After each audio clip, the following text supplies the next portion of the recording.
السلام علیکم ورحمۃ اللہ وبرکاتہ. بسم اللہ والصلاۃ والسلام علی رسول اللہ نبینا محمد وعلی آلہ وصحبہ ومن والاه.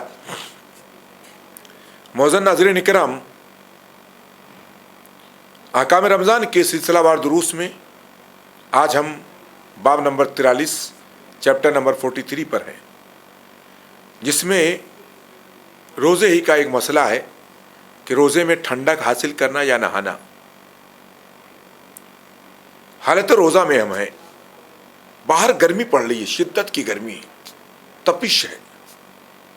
ہم نے اپنے گھر میں اے سی لگا لی، کولر لگا لیا تاکہ گھر کا ماحول پرسکون رہے، ٹھنڈا رہے، بدن ٹھنڈا رہے، پیاس کی شدت نہ لگے اور گھر کے لوگ اس میں آرام سے رہیں. تو کیا ایسا کرنا جائز ہے؟ یا اگر اس کا انتظام نہیں ہے تو ہم بار بار نہا لیتے ہیں تاکہ ہمارا بدن ٹھنڈا رہے گا، تو ہائیڈریشن نہیں ہوگا اور پیاس کی شدت محسوس نہیں ہوگی. یا یہ کہ ہم ٹھنڈا پانی اپنے سر پر ڈال لیتے ہیں، ہم بار بار کلی کر لیتے ہیں، ہم گیلا کپڑا اپنے اوپر ڈال لیتے ہیں. تو کیا ایسا کرنا صحیح ہے؟ آئیے جانتے ہیں شریعت کی روشنی میں اس کا کیا حکم ہے. بعض لوگ یہ سمجھتے ہیں کہ روزہ چونکہ نفس کے خلاف مجاہدہ ہے، مشقت ہے. روزہ رکھنا کیا ہے؟ اپنے آپ کو تپسیا میں ڈالنا ہے. تپسیا جب سمجھتے ہیں مجاہدہ، ریاضت. روزہ عبادت ہے، ریاضت نہیں ہے. ریاضت، ہمیں ریاضت کا فائدہ مل جائے الگ مسئلہ ہے، لیکن ریاضت نہیں ہے، عبادت ہے. اس کا اصل مقصد تقوی کا حصول ہے، نفس پر کنٹرول ہے، اللہ کی رضا کا حصول ہے. اصل مقصد وہ ہے. بعض لوگ سمجھتے ہیں کہ روزہ کیا ہے؟ مجاہدہ ہے، ایک محنت ہے، تپسیا ہے ایک. اس لیے روزہ دار کا گرمی سے شدت سے بچنے کے لیے، گرمی کی جو شدت ہو رہی ہے اس سے بچنے کے لیے اپنے آپ کو راحت پہنچانا غلط ہے. یہ کون سوچتا ہے؟ یہ جو تپسیا مانتے ہیں، صرف جو اس کو صرف ریاضت مانتے ہیں، وہ لوگ سوچتے ہیں. جن کے ہاں یہ فکرہ ہے، یہ سوچ ہے کہ عبادت میں جتنی تکلیف اپنے آپ کو پہنچائی جائے گی اتنا زیادہ ثواب ملے گا. ایک ٹانگ پہ کھڑے ہو کے عبادت کریں گے، لٹک کر کے عبادت کریں گے، اتنے پانی میں گھس کر کے عبادت کریں گے، اپنے آپ کو بھوکا پیاسا رہ کر کے عبادت کریں گے تو ثواب بہت زیادہ ملے گا. یہ سوچ کس کی ہے؟ صوفیوں کی سوچ ہے، تصوف کی سوچ ہے. یہ سوچ شریعت کی نہیں ہے. اللہ رب العزت اپنے آپ کو ہلکان کرنے سے منع کرتا ہے، اسی لیے یہ سوچ غلط ہوئی. اگر کوئی آدمی یہ سوچتا ہے کہ روزہ تو تپسیا ہے، ریاضت ہے، یہ مجاہدہ ہے، اس میں آدمی کو اپنے آپ کو آرام پہنچانا صحیح نہیں ہے، جتنی پریشانی ہو اتنا اچھا. لیکن یہ خیال غلط ہے. ہم نے کہا غلط ہے. یہ اہل تصوف کی نظر ہے، اہل شریعت کی نظر نہیں ہے. یہ کسی بھی جائز چیز کے حالت صوم میں ممنوع ہونے کے لیے شرعی دلیل ضروری ہے. سایہ حاصل کرنا، ٹھنڈی ہوا لینا، ٹھنڈے پانی سے نہانا، گیلے کپڑے سے اپنے آپ کو تر کرنا، سر پر پانی ڈالنا، اپنے ارد گرد کے ماحول کو ٹھنڈا کرنا، یہ سب جائز امور ہیں. روزے کی حالت میں ناجائز ہے، کوئی شرعی دلیل نہیں ہے، کوئی شریعت کی دلیل موجود نہیں ہے. بغیر کسی شرعی دلیل کے کسی بھی چیز کو حرام کہنا یا مکروہ قرار دینا قطعاً صحیح نہیں ہے. آپ کے پاس دلیل نہیں ہے، آپ اگر بغیر دلیل کے بات کرتے ہیں اور کسی چیز کو ناجائز کہتے ہیں یا مکروہ کہتے ہیں تو آپ تقول علی اللہ کر رہے ہیں، تقول علی الرسول کر رہے ہیں. گویا شریعت آپ گڑھ رہے ہیں. جو بات نہ اللہ نے کہی ہے نہ رسول نے بتلائی ہے، آپ اس کو بطور شریعت لوگوں کو سکھا رہے ہیں. اور آپ جانتے ہیں کتنا سنگین جرم ہے، وَلَا تَقْفُ مَا لَيْسَ لَكَ بِهِ عِلْمٌ. جس کے بارے میں آپ کے پاس علم نہ ہو اس کے پیچھے نہیں پڑنا ہے. إِنَّ السَّمْعَ وَالْبَصَرَ وَالْفُؤَادَ كُلُّ أُولَئِكَ كَانَ عَنْهُ مَسْئُولًا. یہ نگاہ، یہ کان، یہ دل، اللہ سب کے تعلق سے سوال کرے گا. سب کے بارے میں سوال کیا جائے گا. اسی لیے شرعی دلیل نہیں ہے, کسی چیز کو ہم حرام نہیں کہہ سکتے ہیں, مکروہ نہیں کہہ سکتے ہیں, بلکہ صحیح بات یہ ہے کہ روزے کی حالت میں گرمی کی شدت سے بچنے اور راحت پانے کے لیے غسل وغیرہ کرنا قطعاً جائز ہے, اس میں کوئی اختلاف نہیں ہونا چاہیے اس کے جواز پر. ایک مسئلہ ہے روزے دار کا گرمی سے راحت پانے کے لیے سر پر پانی ڈالنا. شدت کی گرمی لگ رہی ہے, اس کو تپش لگ رہی ہے, سر پر پانی ٹھنڈا ٹھنڈا پانی ڈال رہا ہے.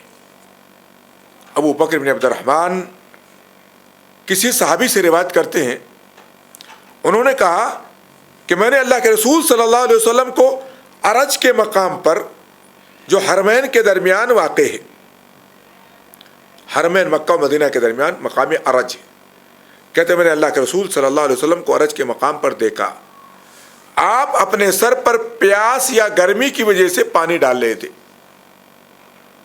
پی نہیں رہے تھے, آپ پانی ڈال رہے تھے. ایسا لگ رہا ہے کہ آپ روزے سے تھے, ورنہ آپ پانی پیتے, آپ سر پر پانی ڈال رہے تھے تاکہ تھوڑا پیاس کی شدت کیا ہو جائے, کم ہو جائے.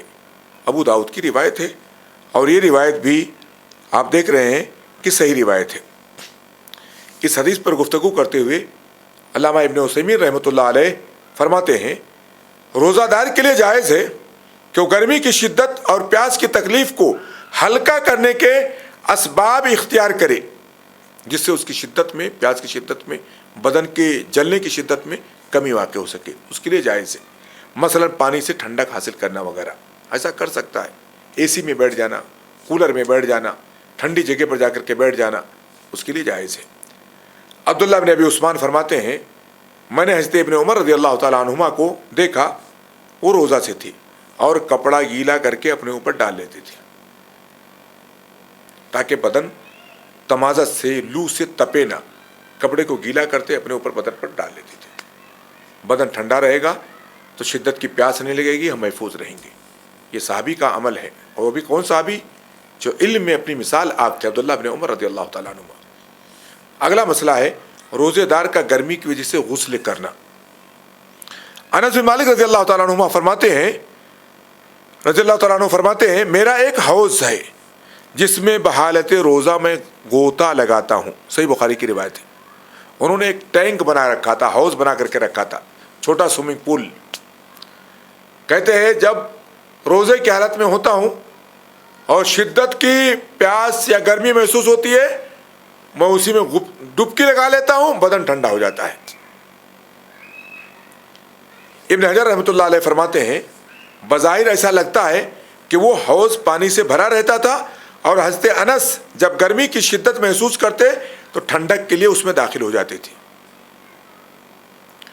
شیخ ابن عثیمین رحمۃ اللہ علیہ فرماتے ہیں, اگر روزہ دار ٹھنڈک کے حصول کے لیے کثرت سے زیادہ کئی مرتبہ غسل کرے تو اس سے اس کے روزے میں کوئی خلل پیدا نہیں ہوتا, کوئی فرق نہیں پڑے گا, روزہ اس کا صحیح ہوگا. بار بار اگر وہ محسوس کرتا ہے کہ مجھے شدت کی گرمی لگ رہی ہے, مجھے پیاس لگنے کا اندیشہ ہے, میرے بدن کو تراوٹ پہنچانا چاہیے, اور بار بار وہ غسل کرتا ہے, کوئی حرج کی بات نہیں, اس سے روزے پر فرق نہیں پڑے گا. اگلا مسئلہ ہے, کیا روزے میں تیراکی, سوئمنگ کر سکتا ہے یا نہیں کر سکتا ہے. آپ سوئمنگ پول پر ہیں, کسی بڑے ہاؤس پر ہیں, تالاب پر ہیں, کسی ساحل پر ہیں, کسی ندی میں ہیں, تو کیا آپ تیراکی کر سکتے ہیں یا نہیں کر سکتے روزے کی حالت میں. اسی کے ضمن میں ایک سوال یہ بھی پوچھا جا سکتا ہے, کیا روزہ دار تیراکی کر سکتا ہے.